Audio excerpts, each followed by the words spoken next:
About 30 Otsego County dogs have died from the parvo canine virus. And experts say getting your dogs vaccinated is just one way to help stop the spread. And that's exactly what's going on behind me. The clinic opened about an hour ago, but there have been people in line here since 4:30. Now, coming to get your dogs vaccinated, they will have the parvo shot as well as the rabies vaccine, costing $30 per dose. But that cost will be cut in half for the first 200 people. I just recently got my dog.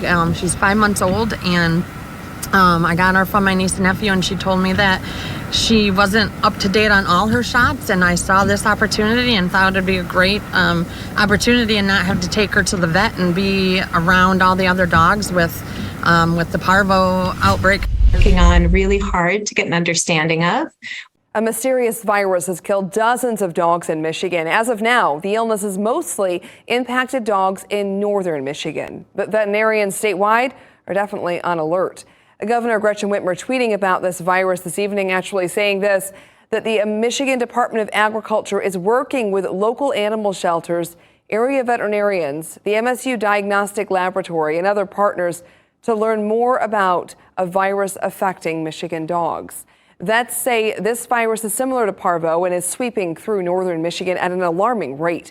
They say cases are starting to be discovered in other parts of the state, too.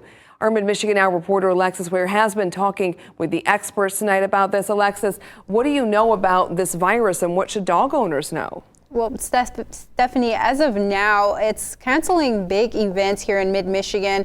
And it's because of the virus. But as local veterinarian Dr. DeCicci tells me, the Genesee County area specifically has always seen a higher than normal parvo case amount, not including this possible new strain.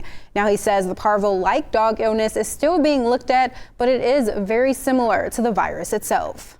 We don't even know yet that it's for sure a parvovirus strain. It just has the right symptoms and has the right path and trajectory. Parvo is an intestinal virus commonly found in dogs from the ages of 2 and under who are not vaccinated against the virus. With this new illness, Dr. DeCicci says there are some slight differences. I have heard of a few cases of vaccinated dogs still getting it up there, so that's why we think it probably is a different strain. He tells me the symptoms are painful to dogs and includes a loss of appetite initially, followed by more alarming signs a dog could be affected with some form of parvo. Rapidly get dehydrated.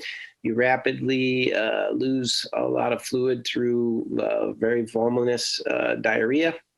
And it rapidly irritates the lining of the stomach and the intestinal cells enough that it also causes a lot of vomiting. Dr. Kim Dodd with the Michigan State University Veterinary Diagnostic Lab say they are trying to pinpoint exactly what the virus is. We've done limited sequencing. We're going to do a little more additional sequencing to get a better sense of more specifics, the specific characteristics of this particular isolate. Dr. DeCicci says the loss of fluids is what typically kills a dog who catches parvo. He says COVID-19 is very similar to parvo in dogs because it's a virus that doesn't have a particular cure and relies on a vaccine and antibodies to treat the illness. So the main treatment is, if they're really sick, is an IV for IV fluids.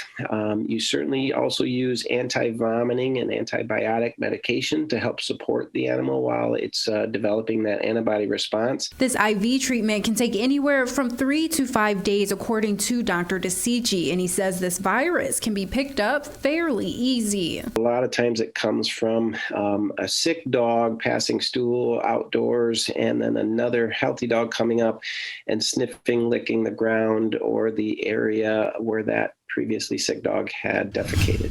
Is in use at the Transportation Security Administration checkpoint at MBS International Airport in Freeland. Passengers will now approach the travel document checking station at the checkpoint and listen to the instructions of the TSA officer, who will insert the personal identification into the scanner for authentication. This technology will enhance detection capabilities for identifying fraudulent documents at the security checkpoint. You know, our officers are very good, and they've been looking at IDs for a very long time, but anytime you can reduce that element of human error, the machine definitely tells you this ID is valid.